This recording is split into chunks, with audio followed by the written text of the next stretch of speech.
Partija pasisako, kad rinkimuose būtų atsisakyta turto cenzo kandidatams ir ką tai reiškia, matyt, galėtų paaiškinti tik patys jų rengėjai. Tai jūs turit progą dabar paaiškinti.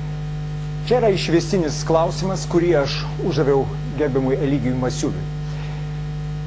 Iš tikrųjų, reikėtų atskirti verslą nuo politikos. Šiandieną įstatymai yra perkami ir parduodami.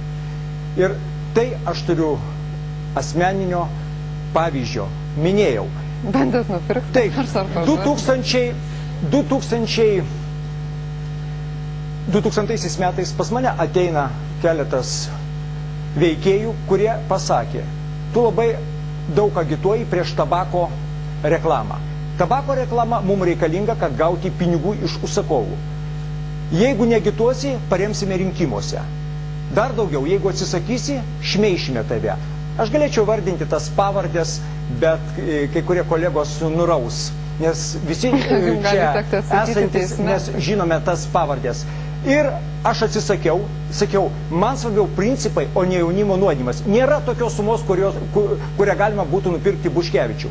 Deja, teko pamatyti kitą kolegą, kuris išbėgo į Seimo tribūną ir pradėjo kalbėti.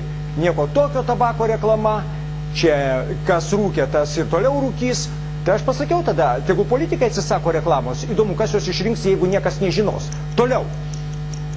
Valstybė turi remti minimaliai partijas, bet ne oligarchai. Šiandien yra ir valstybė remia, ir oligarchai remia. Ir pasaulinė praktika yra tokia, ko turtingesnis, tuo labiau vagia. Tai čia, žinokit,